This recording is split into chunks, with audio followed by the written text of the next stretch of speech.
Yesterday was my worst YouTube intro ever. Today we'll keep it short. We've got a lot of NFL draft coverage, so make sure you're here on youtube.com/fantasyfootball today throughout the week. And make sure you hit subscribe. That's the best way to know when we're going live.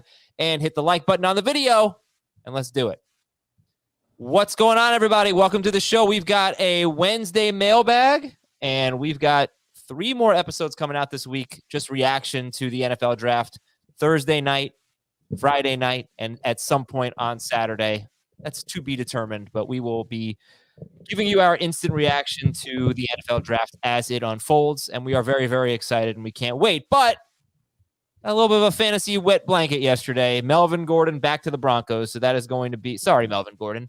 We got to find that quote. We got to find that quote about fantasy football making everybody hate Melvin Gordon, from Melvin Gordon, by the way. Adam Azer, Dave Richard, and Heath Cummings here on this Wednesday morning. And let's take a look, guys. Let's take a look at our Twitter poll, and you can answer it. What round are you drafting Javonte Williams in now? Rounds 1 through 2, round 3, round 4, round 5, or later? Heath, you believe you have the correct answer here. I do have the correct answer. I was the first responder, and I did that thing that people do where they quote tweet their response as the final results and replied to you. Yeah, it's third round. And I think it's dominating the poll results. Now, there may be, listen, if what, 8% of the people think he's a second round pick, then that means there's one person in every league that's willing to take him in round 2. Right now it's 19%. So there might be 2 to 3 people in each league who are willing to take him in round 2. Now, whether they have the right pick to do that is another thing, but I think he's a round 3 pick. I put up a Twitter poll as well, asking people in full PPR whether they would rather have Williams, Saquon, or Nick Chubb. And he's behind Chubb and ahead of Saquon right now, but much closer to Saquon than Chubb. Dave, round 1 through 2, round 3, round 4, round 5, or later for Javonte Williams. My initial reaction was not to move him down that much. And so with the feeling that I still might move him down some more, we'll see how things go. It's a different coaching staff, and he's clearly the priority there. The commitment financially was made to him.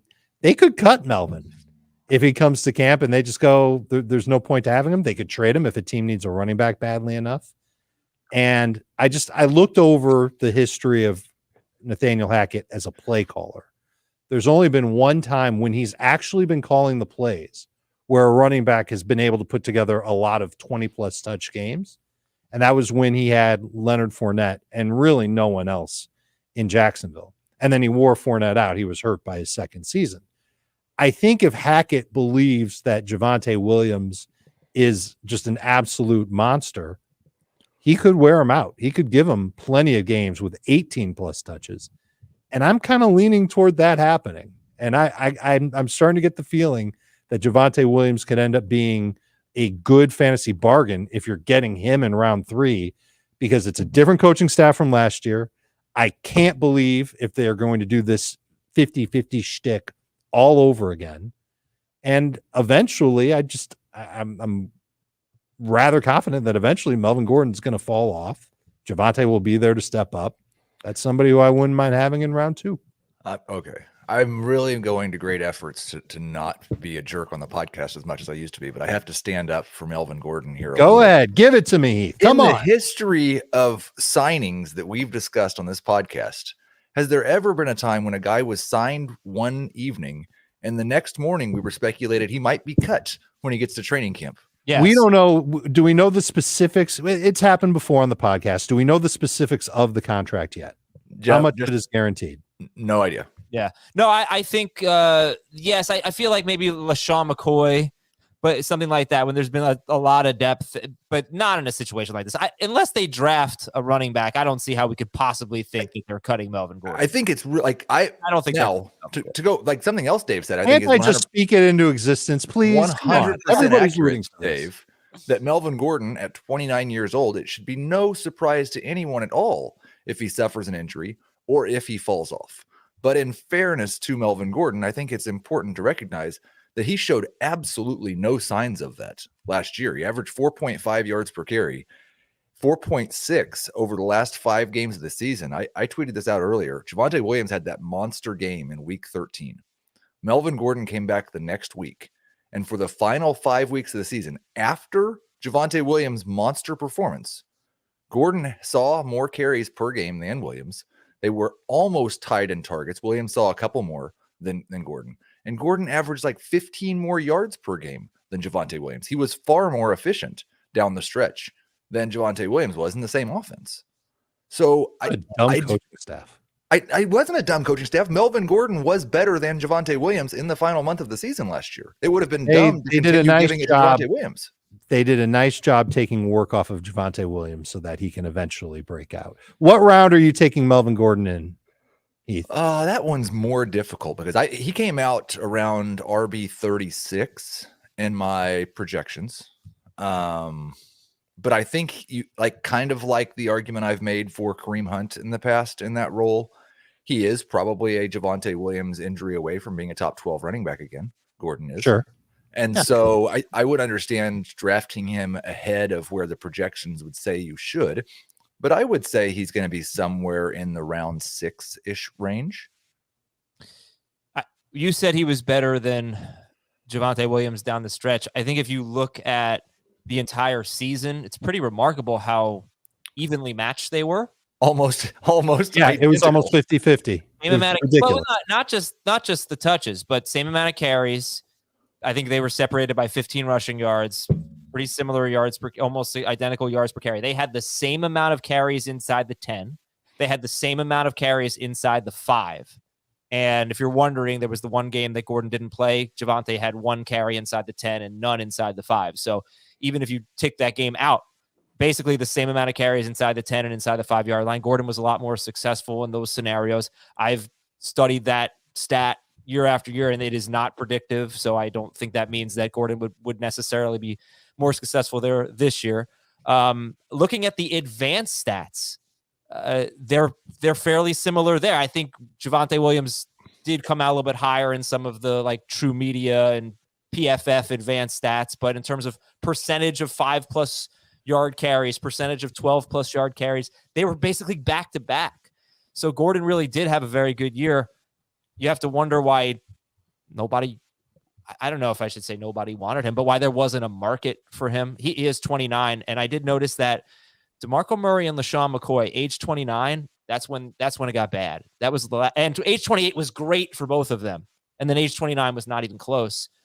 So I was like, oh, maybe that Melvin Gordon could just be really bad. But Mark Ingram had a great age 29 season and a great age 30 season. So it's not, and there was one other guy who had a pretty good age 29. Well, doesn't it come down to opportunity too? Not necessarily, because DeMarco Murray and LaShawn McCoy, they had their opportunities. They just kind of started to fall off the cliff at age 29. It's a tough year for running backs. Not a lot of good 29-year-old running backs.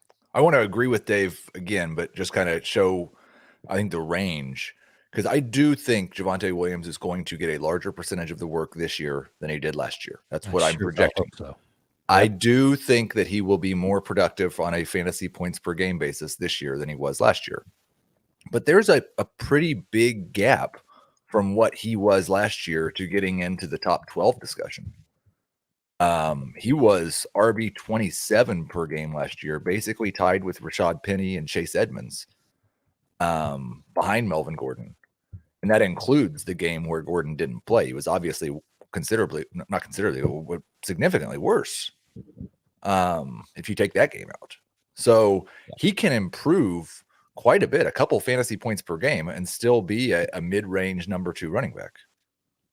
So I think it's worth comparing this backfield now to the Packers and the Browns, right? I think Aaron Jones, Nick Chubb, and Javonte Williams will probably be drafted similarly. And then our Kareem Hunt, A.J. Dillon, and Melvin Gordon. I do feel like Gordon's going to be dead last in that group. But what do you think, Heath? Is that a fair comparison to look at those 3 backfields as pretty similar? I have Williams and Chubb. The reason I chose those names for who I was comparing is because they're all close. I have Williams and Chubb basically identical in terms of fantasy projection. I do, as the teams are currently constructed, expect a larger role in the passing game for Aaron Jones than either of them. And so in full PPR, I strongly prefer Jones to those 2. Now, if the Packers go and draft 2 wide receivers and really go after it in round 1 and round 2, then maybe I'll change his target share a little bit. But he's just shown us a lot more in the passing game. So I think in PPR, it's him. Yeah, in as far as the secondary backs, I would rank it Hunt, Dillon, and Gordon. But I get the impression from the way people are talking about it that Gordon will be the best value of those 3. Dave, what do you think if you look at those 3 backfields, Cleveland, Denver, Green Bay?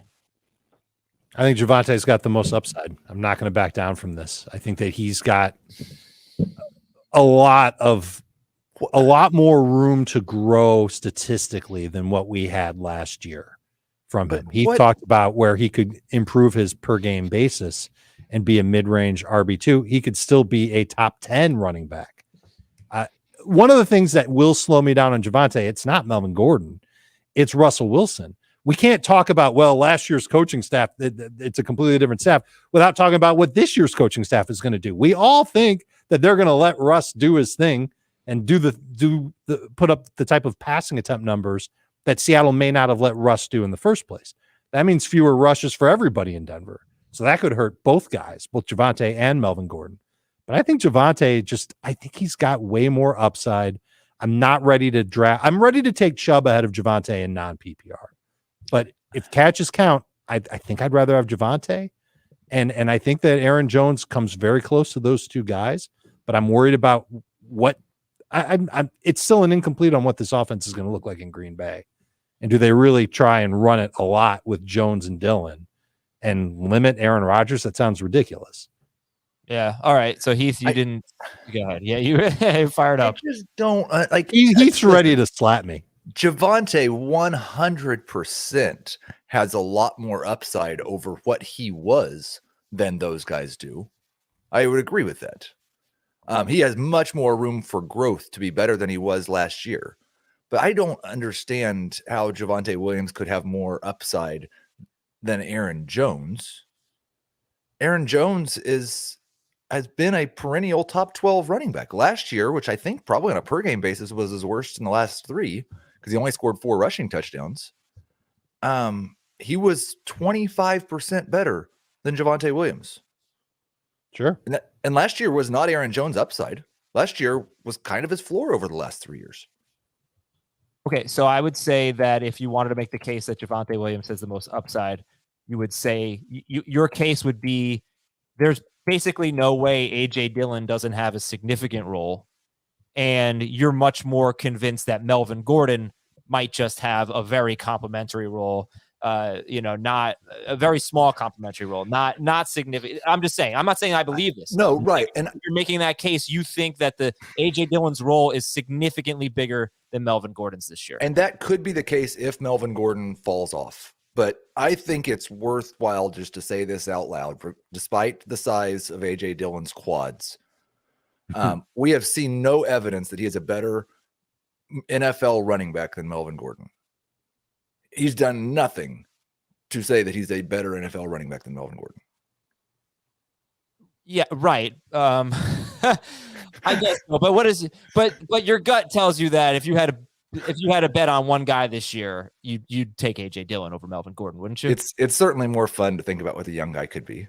Well, he's pretty good, I think. I think he is. Yeah. So is freaking Melvin Gordon. Yeah. It's just you just wonder why he wasn't valued that way. I mean, if he's 29 years old. Yeah, exactly. I know, but if A.J. Dillon had been a free agent, I don't know. Deal would be much bigger than Melvin Gordon's, I would think, if you were only signing him to a 1-year deal. Yeah, I really have no idea if A.J. Dillon was a free agent, what his what teams would pay for him. Yeah. Well, we will never know. I mean, we might know in a couple of years, but a couple of years, almost every team in the NFL passed on him twice 2 years ago. All right, so let's see who wins this Twitter poll. Who has the most upside in PPR? Aaron Jones, Javonte Williams, Nick Chubb, Saquon Barkley. Only 53 votes in right now. We'll see how it goes. Who has the most upside in PPR? Why did you throw Saquon in there? The C results would have been a much better option than Saquon Barkley.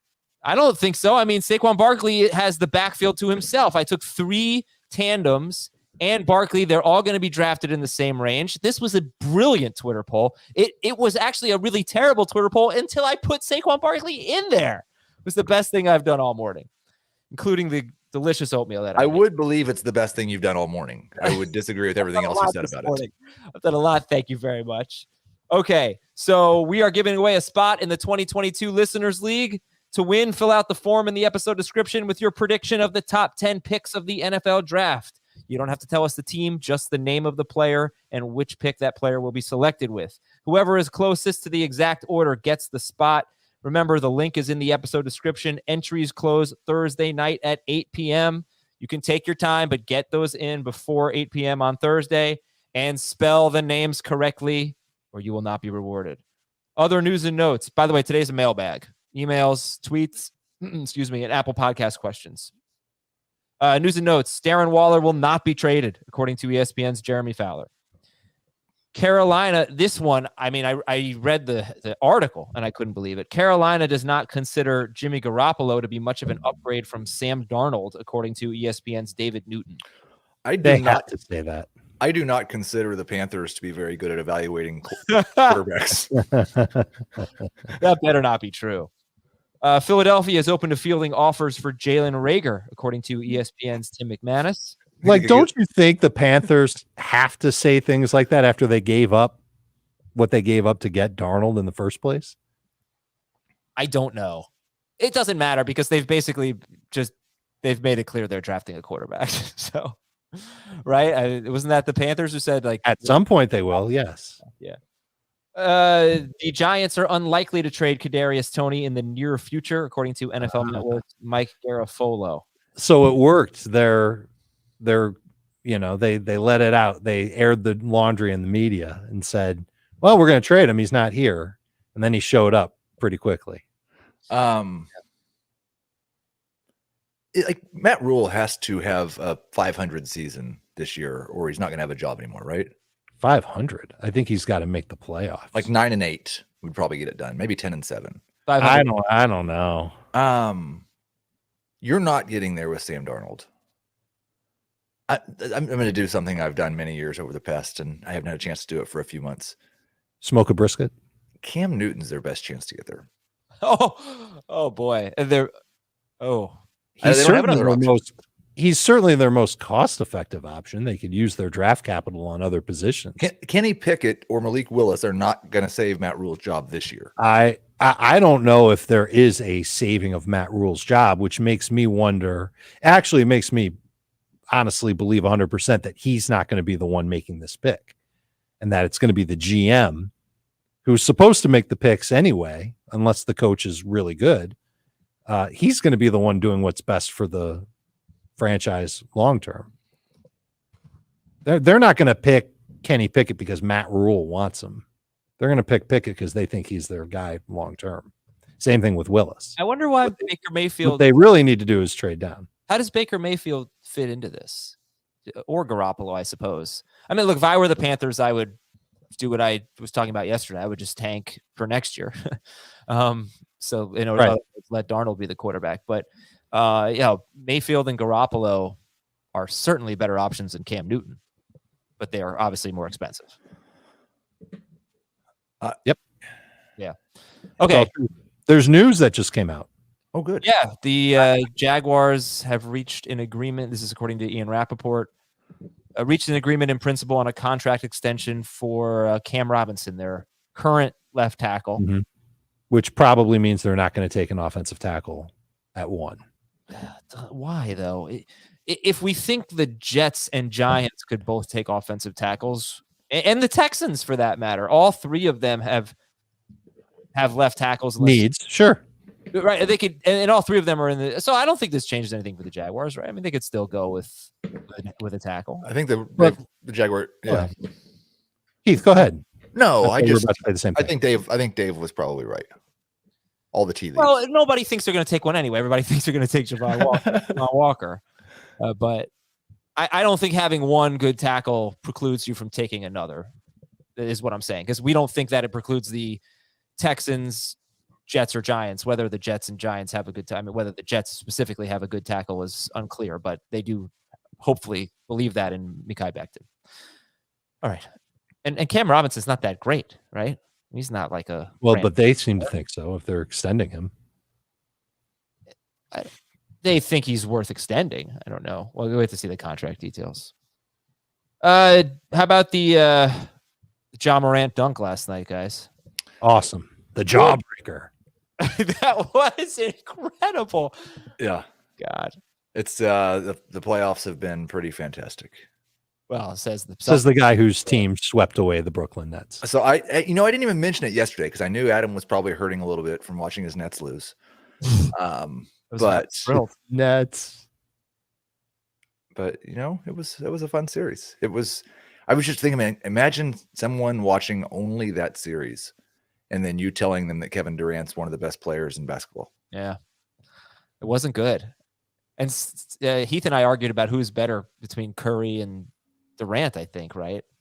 Mm-hmm. And to me, I mean, it's clearly Durant. It's quite obviously Curry. It's quite obviously Durant, but he didn't help. And also, one of the arguments I made against Curry being, in that echelon is he, you would never, if you had a player as good as Durant, you would never have a bad team that barely made the playoffs or didn't make the playoffs. Right. And then that happened this year. It happened with LeBron. I mean, with their record with Durant in the lineup was sensational, and their record without him was not good at all. Dave's leaving because we're talking basketball. And LeBron James didn't make the playoffs, so that just killed my argument. So that's all right. Dave's gone, I guess. Dave, I had another question for you before we got into the mailbag. Would you rather have a chili dog or a corn dog? Oh, finally, something that I can be an expert in. Chili dog. Heath? Could you maybe, and I'm just thinking here, see results? Nobody steal this idea. Okay.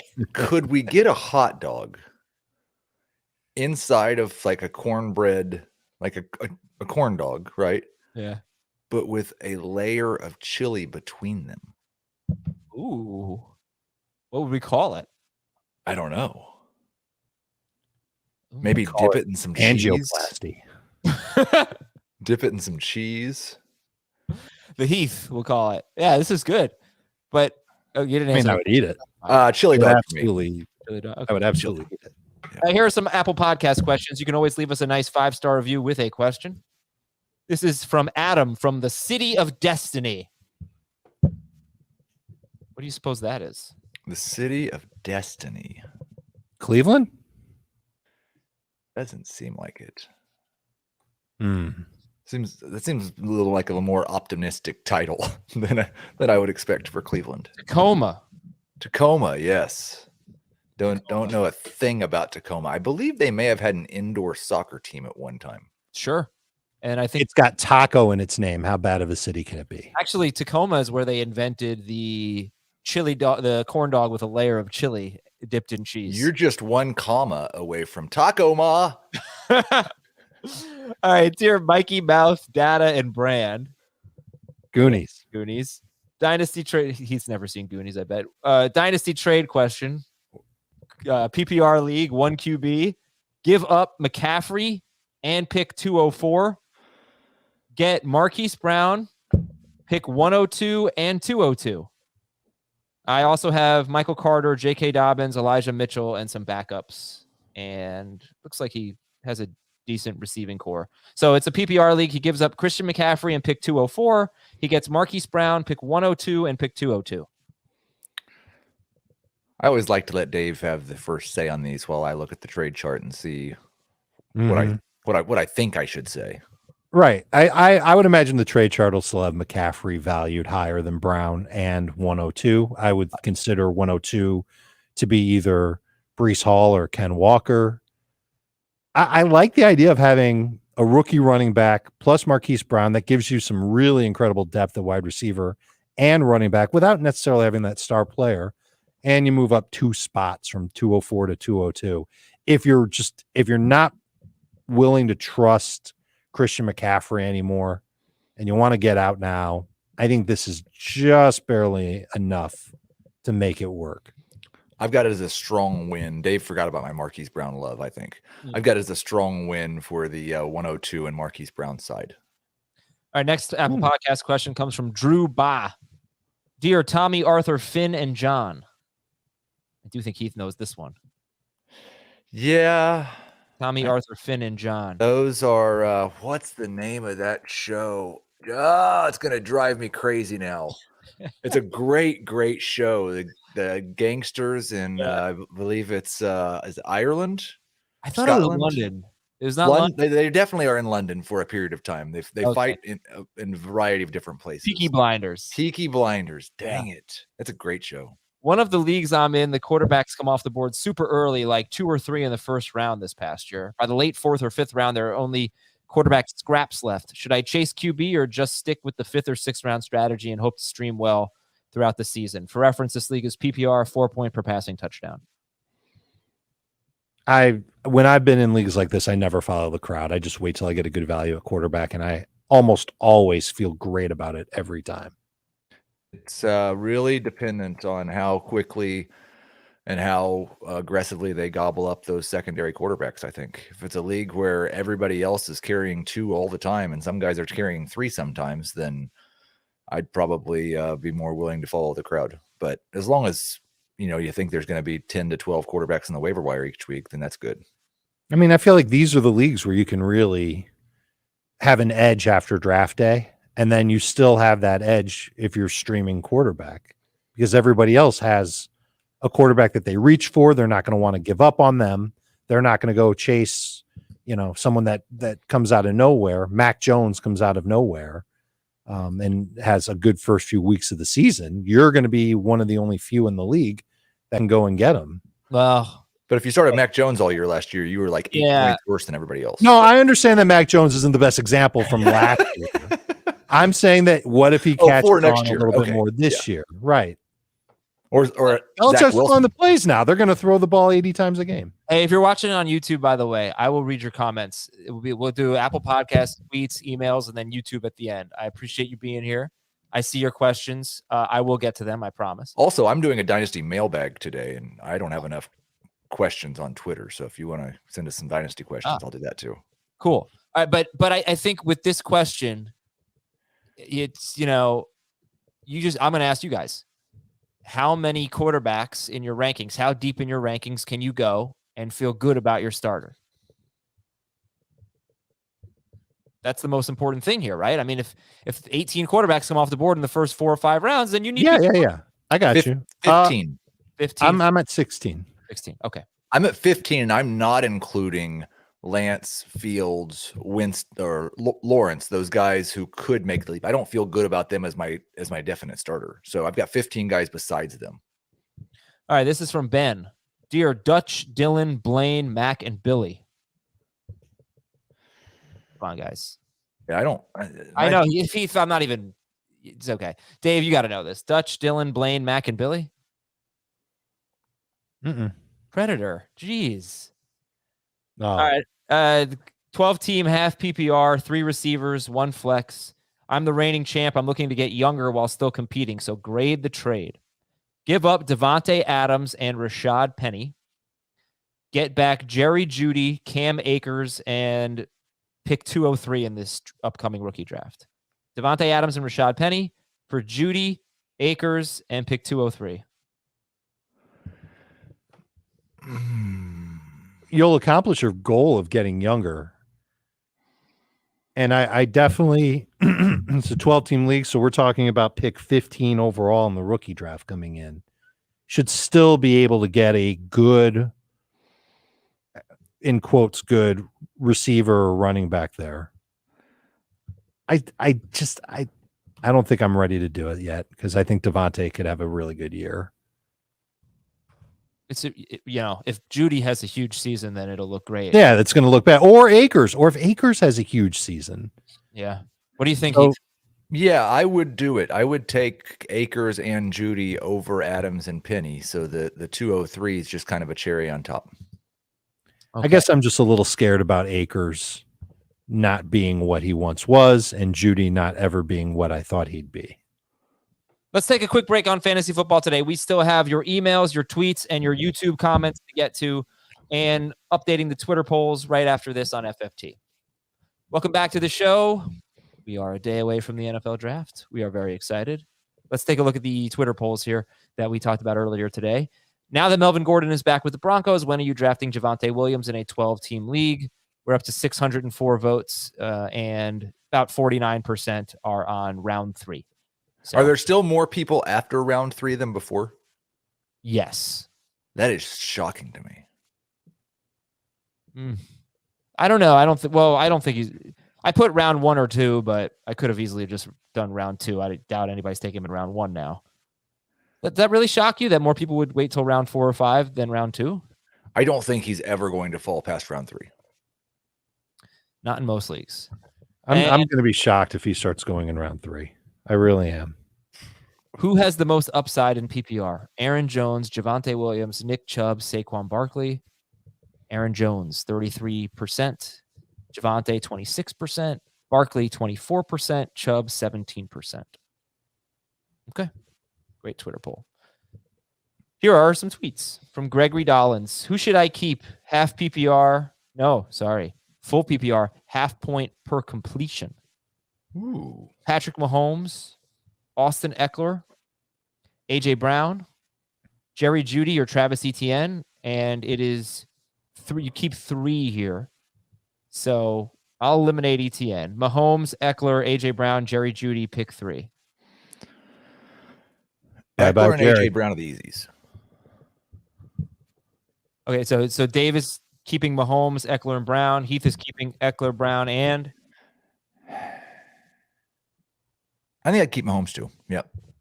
Okay. From Caleb Johnson, 10-team half PPR keeper league. Keep 3. Javonte Williams in round 6. T. Higgins in round 7. Antonio Gibson in round 9. Elijah Mitchell in round 8. And Cam Akers in round 8.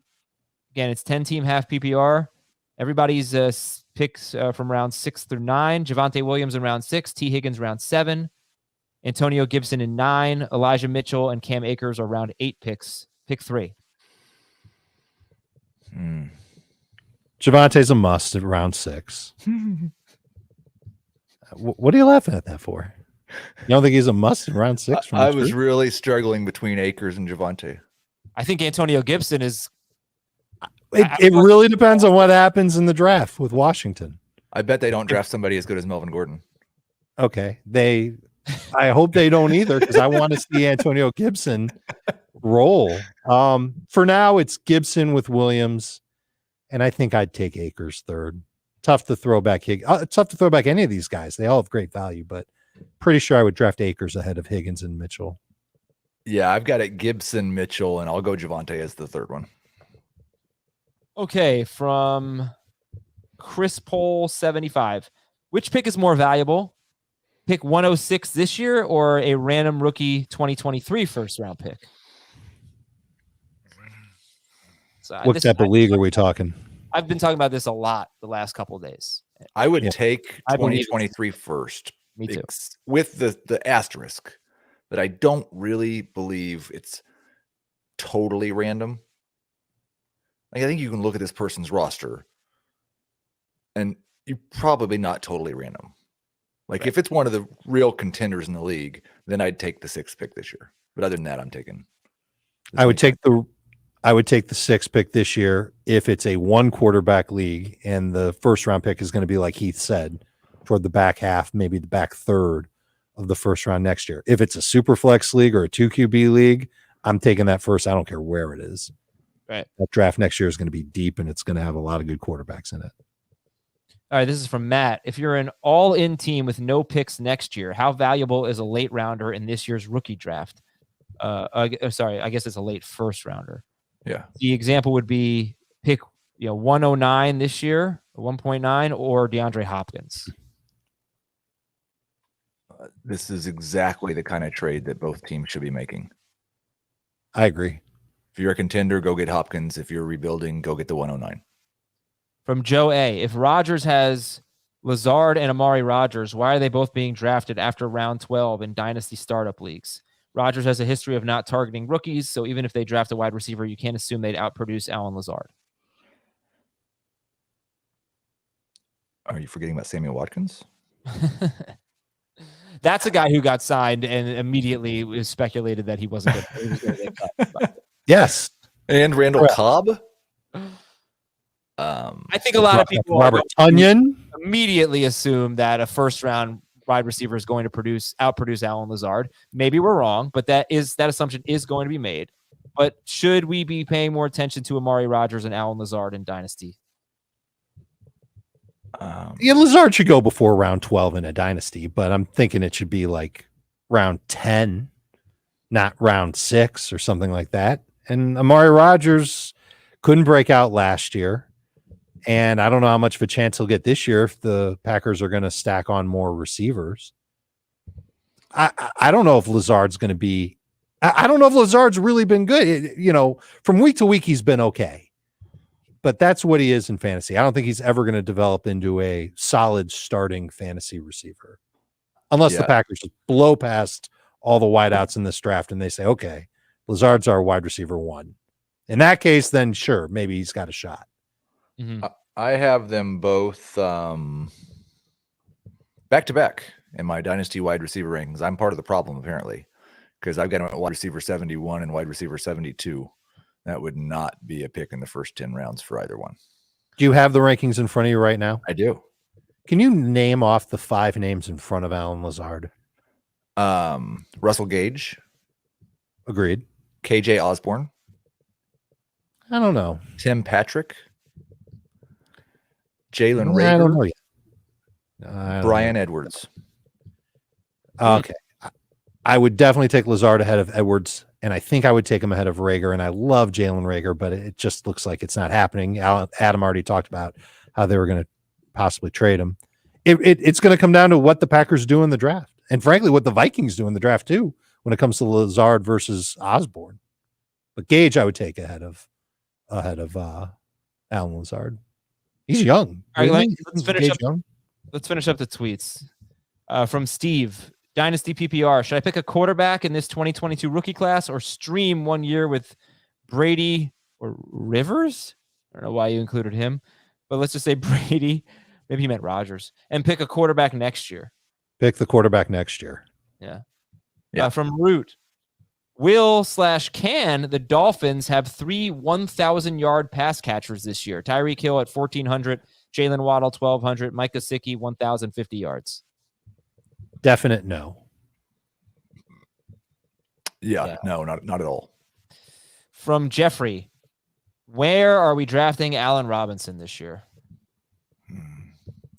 I don't think I am right now because he keeps going before I want to take him.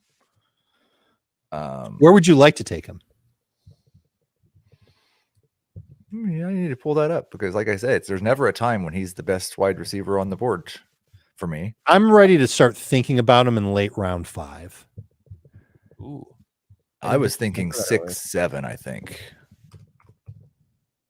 I've got him in round 7. He's in the right place.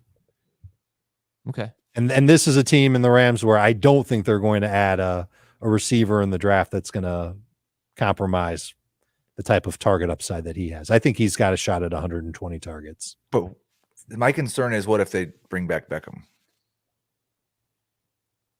Well, if they bring back Beckham, at least Robinson, it would lower him out of that range for me. I'd probably put him closer to the late round 6. He'd drop a round if they bring back Odell. But Robinson would still be able to get you off to a hot start because I don't think Odell will be ready to go for the beginning of the year. Okay, this now it's time for our emails at fantasyfootball@cbsi.com. This is from Matt from the retirement community of Morty and Helen Seinfeld. Boca del Vista. No, Del Boca Vista, I thought. Del Boca Vista. It's been a long time. 10-team Superflex Dynasty.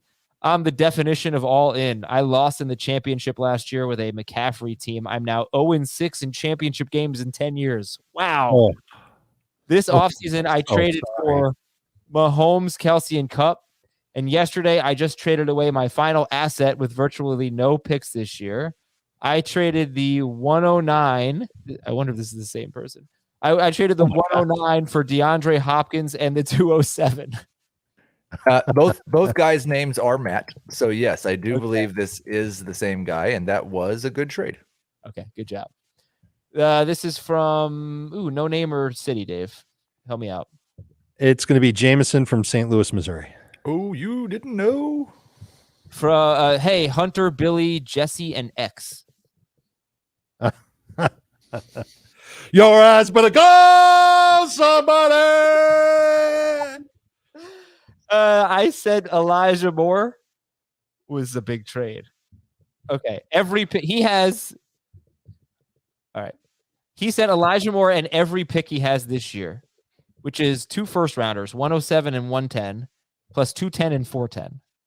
So Elijah Moore, 107, 110, 210, and 410 for Kyle Pitts and a 2023 third round pick. It just came off the championship, and my team is pretty stacked all around, especially at quarterback and wide receiver. What are your thoughts?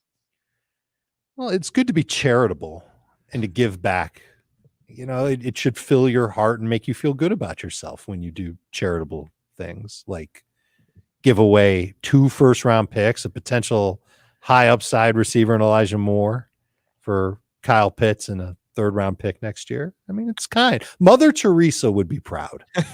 I always say that you need to add a 10% premium for every additional asset that someone's throwing into the trade. So like a 2-for-1 deal, you should get 10% more in the trade chart than you should in a 1-for-1 deal. And a 3-for-1 deal, you should get 20% more. So if we consider this to be a 1, 2, 3, 4, 5 for 2 deal, so 30% more than Kyle Pitts' value, that would mean that you would need to get about 45 points on the trade chart. I think you're giving away 87 points here. Oof. Look, here's how it's better. Let's eliminate the second and third and fourth round picks and make it Elijah Moore, 107, 110 for Kyle Pitts. Okay. Let's say Elijah Moore becomes DJ Moore. What we've seen of DJ Moore, so like a top 20-ish wide receiver. And 107 and 110, one of those is also like a top 20 wide receiver, like Elijah Moore. And the other one you're making it worse here, unless you're about to turn Kyle Pitts into. Kyle Pitts is Travis Kelce, the number 1 tight end for the next 5 years. So you're giving up 3 DJ Moores for 1 Travis Kelce. Yeah, then I think it's justifiable if your team is loaded. It is not justifiable. Yeah, it is. You're getting. I do think you're getting the best player by far in the deal. You're getting a first-round player for like 3 4th or 5th round players. That's the only way this works, I guess. I don't know why I went for that. All right, this is. Well, let's face it. The only way that trade works is if Pitts is great and Elijah Moore stinks. I mean, the trade could look a lot better as early as tomorrow night at like 8:30. If they draft a wide receiver, right? I guess, but if Elijah Moore is as good as you say and he shouldn't be traded, then drafting a wide receiver shouldn't affect his value that much. If he's that good, then he should be able to succeed regardless of what the Jets do. Yes, succeed, but I think he would lose his top 12 upside. Okay. This is from Chili Dog. This question, by the way, inspired my previous food question. Chili Dog says, hey, Dale, Hank, Bill, and Boomhauer. I really never got into the cartoon TV shows. Yeah, this was a funny show. Yeah, I believe you. Yeah. King of the Hill. I got Cooper Kupp in the 3rd as 1 keeper, but I'm stuck on the 2nd. Should I take Aaron Jones in the 16th or Tyreek Hill in the 2nd? Yeah, it's Jones. It's Jones. Okay, this is from the person with the smallest font in the history of the universe. Patrick from the Bold City. Where's the Bold City? I think it's Cleveland. Okay. Well, they type really small in Cleveland. He says, hey, Llewellyn, Anton, and Ed. I should know that one. Yeah, this is No Country for Old Men. Yeah, it's a good movie. You've seen it? Yeah. Yeah, it's one of my favorites. I'm in a 12-team PPR Superflex Dynasty League with no kicker or defense. 10 bench spots. I can't even read this. It's so small. It's so small. Hold on, I have to increase the font. I found out where Bold City really is. We're at Times New Roman 6.5 font there. Where's Bold City? It is the same city as the team that has the number 1 pick in the 2022 NFL draft. Huh. Oh, interesting. I didn't realize that. All right. So this is a startup dynasty draft. It was not a snake draft, and he had the 12th pick. That sucks. He has 101, and he has 105 and 111. So he's got 3 first rounders and extra firsts in 2023 and 2024. So he's got a ton of first round picks. Awesome. I'm That's planning. good. So he'll get one of the stud rookie running backs and one of the top 4 receivers. He's going to take Breece Hall, and then doubling down on receiver with my other picks and just going best available in the 3rd round. What is the question here? Should I continue to sell off some of my current roster to set up for next year, or hold steady and let the season play out? His starting lineup would be Aaron Rodgers, Najee Harris, DeAndre Swift. Bad at wide receiver, though, like really bad. Kyle Pitts at tight end, and then Christian Kirk, not good at wide receiver. But it's interesting. He has the pieces to win now if he could just get a wide receiver, Heath. Well, I think he needs probably however many wide receivers he needs to start. That's how many wide receivers he's short of a good team.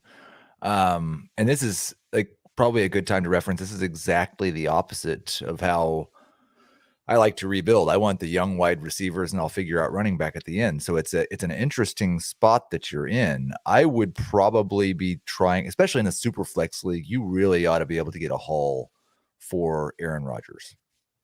And so that would probably be the piece that I would be trying to move. He talks about the class next year, and he's going to have multiple picks. He's still got Fields and Winston that he can roll with this year. I'd be dealing Aaron Rodgers, and man, I don't really see enough. Like, if you could get something really good for Christian Kirk, I'd do that too. Do you think you could get a couple of startable receivers for Jameis Winston and the 11th pick in the rookie draft? Is there a team in the league that is so beat up at quarterback that they would love to have Jameis, and you could pull off 2 of their receivers for 111, Jameis, and maybe you throw in, I don't know how much excitement there is for Tony these days. A week ago, I would have said Tony. I'm just wondering what picks you can get for Rodgers, Winston, and even Kirk. Yeah, of course. Like, let's just stockpile. I don't think you're going to get much for anybody but Rodgers. All right, let's move on here. From Jared. Dear Dave, Barry, Bill, and Wade. Don't know them. This is from a city east of Albuquerque and west of Oklahoma City. I'll go with El Paso, Texas. Great. I feel like that there's some sort of a former Cowboys coaches thing going on. Oh. Dave Campo, Will, and Wade.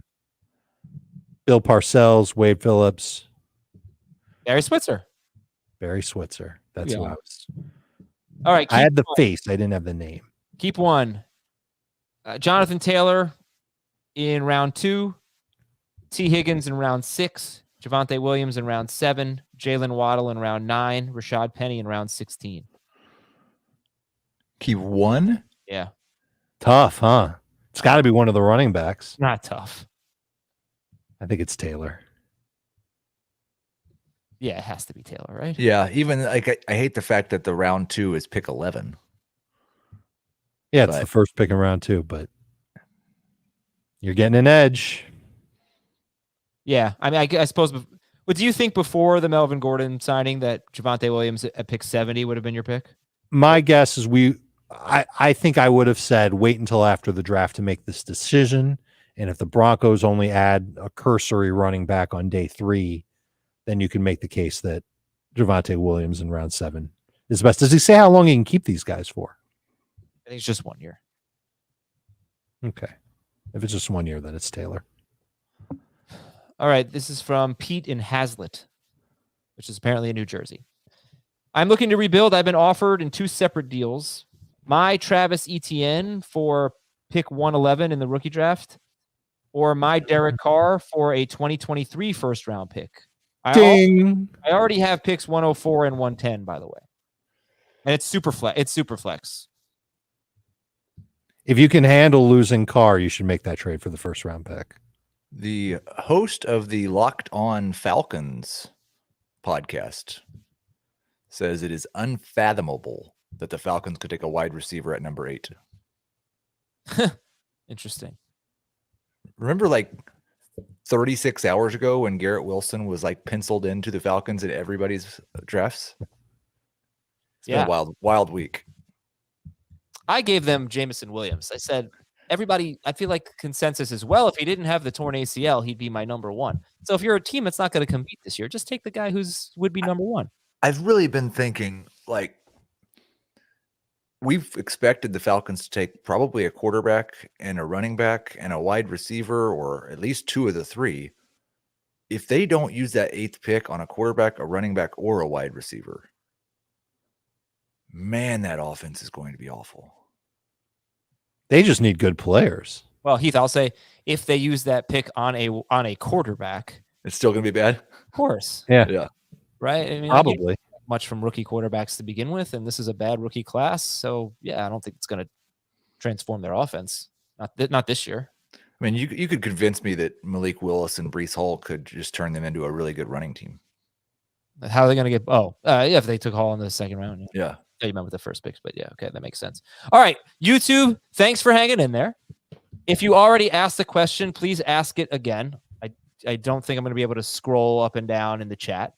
So I know one of them was Jamar Chase or Justin Jefferson. Who do you like? So you can go ahead and answer that one. And for those of you watching on YouTube, there are 186 of you right now. Please fire away with your questions. We'll finish the mailbag with our faithful YouTubers with some questions. So, guys, Jamar Chase or Justin Jefferson? Jefferson, especially if full PPR. I'm sorry, redraft Jefferson. Jefferson. Okay. All right. Questions? Anyone? Questions? You've got 30 seconds before I end the show. Dave and I had a funny text message exchange yesterday. Okay. We did? Yeah. Dave said, turn on TNT for a surprise. Oh, yeah. 2 o'clock. And then he gave me movie quotes. I said, was it Taken? Because it wasn't Taken. He said, they're for my wife. Sure. She's pregnant. And I was like, God, I know that movie. What is that movie? And then I said, how have I not figured this out? And then he gave me another quote. No, sir, you couldn't drag me away. I didn't get it. I couldn't figure it out. And then I said, give me one more quote. If this is their idea of Christmas, I got to be here for New Year's. I finally got it, Dave. And what bothers me is I said, all right, it's a Christmas movie. What could it be? How right you were. It's Die Hard only because of the Christmas quote. But in my mind, I called it a Christmas movie. I betrayed everything I've said for the last 12 years. All right. Now we do finally have some questions. Let's see. What should I expect to get for Dalvin Cook in Dynasty?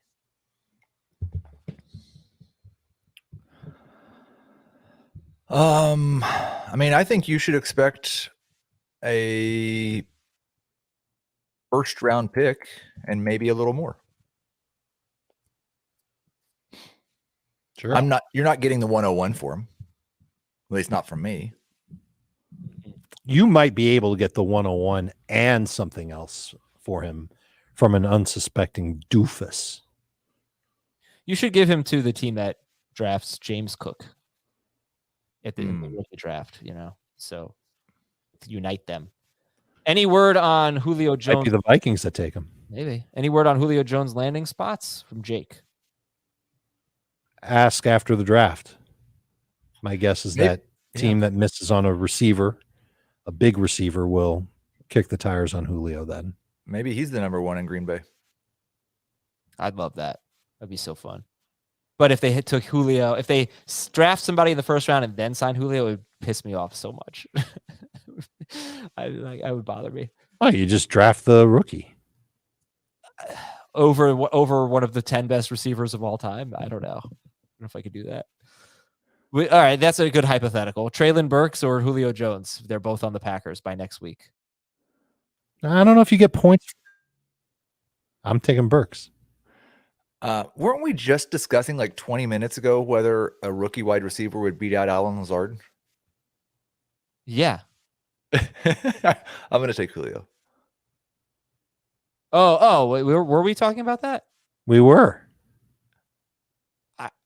Sort of, but we all. I'm taking the rookie who I think can last, 17 weeks. Yeah. All right. Gino is deciding on his keeper. Devontae Smith in the 5th, Jerry Jeudy in the 5th, Chris Godwin in the 3rd. I hope you don't have to decide now.